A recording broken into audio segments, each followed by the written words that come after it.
History facts کے معزز دوستو السلام علیکم۔ ناظرین گرامی، کیا آپ کے علم میں ہے کہ یہودی حضرت جبرائیل علیہ السلام کو اپنا دشمن جبکہ حضرت میکائیل علیہ السلام کو اپنا دوست کیوں مانتے ہیں؟ یقیناً بیشتر افراد اس سے ناواقف ہوں گے۔ یہ ایک ایسا سوال ہے کہ اس کا جواب ہر مسلمان کو آنا چاہیے۔ یہی وجہ ہے کہ آج ہم آپ کو اس کا جواب مکمل تفصیل کے ساتھ بتائیں گے، اور ہم آپ کو بتائیں گے یہودیوں کے چند ایسے حقائق جن سے آپ پہلے یقیناً ناواقف ہوں گے۔ لہٰذا اس اہم اور قیمتی ویڈیو کو آخر تک ضرور دیکھیے گا، اور اگر آپ کو یہ ویڈیو پسند آئے تو چینل کو سبسکرائب جبکہ اس ویڈیو کو لائک اور دوستوں کے ساتھ شیئر ضرور کیجیے گا۔ تو آئیے چل کے موضوع کا آغاز کرتے ہیں۔ پیارے دوستو، یہودی کبھی اللہ تعالیٰ کی پسندیدہ قوم ہوا کرتے تھے، لیکن تکبر فرعونیت نے ان پر بدبختی کی مہر لگا دی، اور اللہ تعالیٰ نے یہودیوں کو دردناک عذاب سے دوچار کیا۔ پیارے دوستو، یہودی وہ مذہب ہے جن کو عرف عام میں بنی اسرائیل بھی کہا جاتا ہے، جبکہ یہ دنیا کے عام مذاہب میں سے ایک ہیں۔ ان کو بنی اسرائیل اس لیے کہا جاتا ہے کہ حضرت یعقوب علیہ السلام کے ماننے والے تھے، جبکہ اسرائیل حضرت یعقوب علیہ السلام کا لقب ہے۔ پیارے دوستو، مسلمانوں سے یہودیوں کی سب سے بڑی لڑائی یہ ہے کہ وہ اپنے آپ کو سب سے برتر قوم مانتے ہیں، جبکہ انہیں اس بات کا بھی اندازہ ہے کہ یہ مقام اب ان سے چھین لیا گیا ہے۔ ان کے مذہب کی سب سے عام بات یہ ہے کہ ان کے مذہب میں کوئی بھی آسانی سے داخل نہیں ہو سکتا۔ کسی کو بھی یہودی مذہب میں داخل ہونے کے لیے سخت شرائط کا سامنا کرنا پڑتا ہے۔ ناظرین گرامی، آپ کو ایک بات بتاتے چلیں کہ یہودیوں میں تو لوگ شامل ہوتے رہتے ہیں، لیکن بہت کم ایسے یہودی ہیں جنہوں نے اپنا مذہب چھوڑا ہو۔ یہ لوگ اپنے مذہب کے بارے میں انتہائی سخت ہیں، جبکہ اللہ تعالیٰ نے سب سے زیادہ لعنتیں اسی قوم پر کی ہیں۔ پیارے دوستو، اس قوم نے حضرت یحییٰ علیہ السلام کا سر قلم کروایا تھا، جبکہ حضرت موسیٰ علیہ السلام سے کہا کہ جب تک وہ اللہ تعالیٰ کو اپنے سامنے نہ دیکھ لیں تب تک ایمان نہیں لائیں گے۔ یہ وہ قوم ہے جس پر اللہ تعالیٰ نے صرف قرآن پاک میں نہیں بلکہ ان کے اپنے صحیفوں میں بھی لعنت کی ہے۔ ان تمام باتوں سے یہ ظاہر ہوتا ہے کہ یہ قوم شروع سے ہی نافرمان رہی ہے۔ پیارے دوستو، ان کی مسلمانوں سے ایک لڑائی امامت چھین جانے کی وجہ سے بھی ہے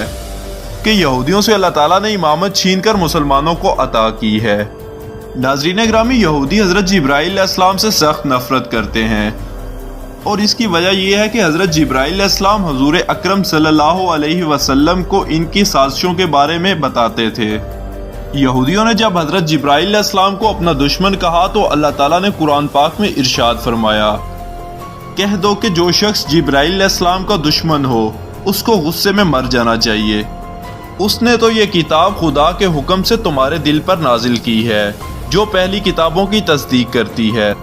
اور ایمان والوں کے لیے ہدایت اور بشارت ہے۔ جبکہ تفسیر ابن کثیر میں اس آیت مبارکہ کے بارے میں لکھا ہے کہ امام جعفر طبری رحمۃ اللہ علیہ فرماتے ہیں کہ جب یہودیوں نے حضرت جبرائیل علیہ السلام کو اپنا دشمن جبکہ حضرت میکائیل علیہ السلام کو اپنا دوست کہا تو اس وقت یہ آیت مبارکہ نازل ہوئی تھی۔ اس کے علاوہ بعض کہتے ہیں کہ جب امر نبوت کے بارے میں حضور اکرم صلی اللہ علیہ وسلم سے یہودیوں کی بات ہوئی تو اس موقع پر انہوں نے حضرت جبرائیل علیہ السلام کو اپنا دشمن کہا تھا، جبکہ بعض کا کہنا ہے کہ حضرت عمر بن خطاب رضی اللہ تعالی عنہ سے جب یہودیوں کی آخری نبوت پر بحث ہوئی تو اس موقع پر انہوں نے جبرائیل علیہ السلام کو اپنا دشمن کہا تھا۔ حضرت ابن عباس رضی اللہ تعالی عنہ فرماتے ہیں کہ حضور اکرم صلی اللہ علیہ وسلم کے پاس یہودیوں کی ایک جماعت آئی اور انہوں نے آ کے کہا کہ ہم آپ سے چند سوالات کریں گے جن کے جوابات نبی کے علاوہ کوئی نہیں دے سکتا۔ اگر آپ سچے نبی ہوں گے تو آپ ان کے صحیح جوابات دیں گے۔ حضور اکرم صلی اللہ علیہ وسلم نے فرمایا، بہتر ہے، جو چاہے پوچھو، لیکن ایک عہد کرو کہ اگر میں تمہارے سوالوں کے صحیح جوابات دے دوں گا تو تم میری نبوت کا اقرار کر لو گے اور میری فرما برداری کے پابند ہو جاؤ گے۔ جس کے جواب میں یہودیوں نے آپ علیہ السلام سے وعدہ کیا اور عہد بھی دیا کہ اگر آپ ٹھیک جوابات دے دیں گے تو ہم آپ پر ایمان لے آئیں گے۔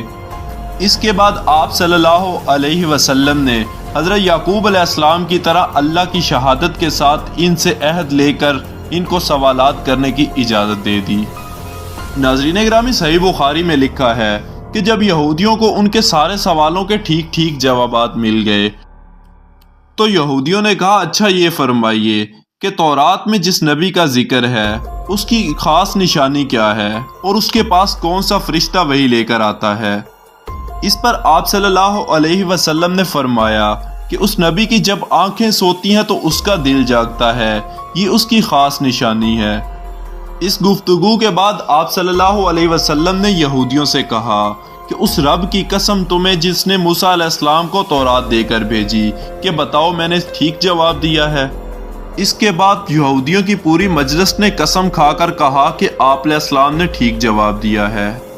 اور کہا کہ ہمارے سوال کی دوسری شق کا بھی جواب دے دیجئے، اسی پر بحث کا خاتمہ ہے۔ جس پر آپ صلی اللہ علیہ وسلم نے فرمایا کہ میرا ولی جبرائیل ہے اور وہی سارے انبیاء علیہ السلام کے پاس حکم باری تعالیٰ لاتا رہا ہے۔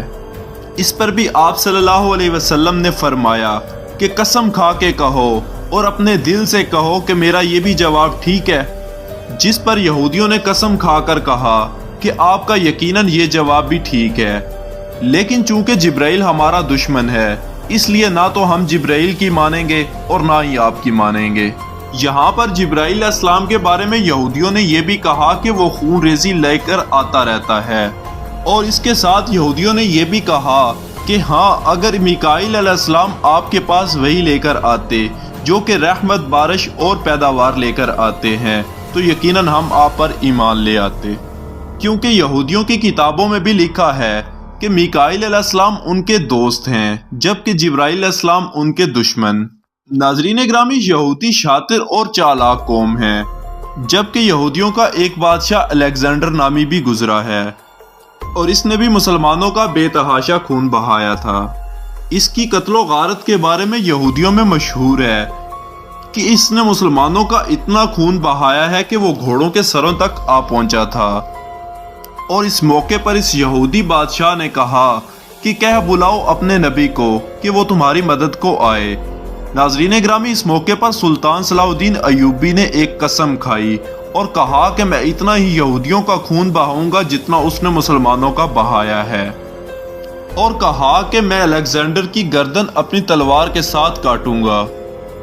جس کے بعد سلطان صلاح الدین ایوبی نے بیت المقدس کو آزاد کروایا، لیکن اپنی قسم نہیں پوری کی اور اپنی قسم کا کفارہ دیا، یہاں تک کہ صلاح الدین اور ان کے بھائیوں نے اپنی جیب سے پیسے دے کر یہودی سرداروں کو آزاد کروایا تھا، اور خود عیسائیوں کے قلعوں تک یہودیوں کو چھوڑ کر آئے اور ساتھ میں ساز و سامان بھی فراہم کیا، جبکہ دوسری جانب عباسیوں نے ان کے مال و دولت اور عورتوں پر قبضہ کر لیا تھا، جن پر یہ کہتے پھر رہے تھے کہ اچھا ہوتا کہ ہم مسلمانوں کے ساتھ رہتے، جبکہ سلطان صلاح الدین ایوبی نے اپنی دوسری قسم پوری کی اور الیگزینڈر کا سر اپنے ہاتھوں کے ساتھ قلم کیا۔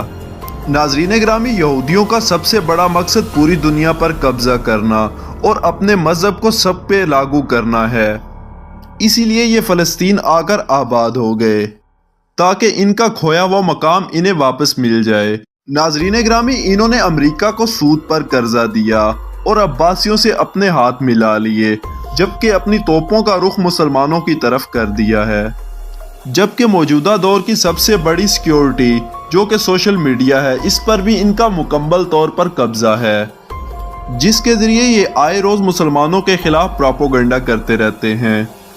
ناظرین گرامی، یہودیوں کا اگلا مقصد حضرت عیسیٰ علیہ السلام کے طور پر ایک شخص کو نازل کرنا ہے،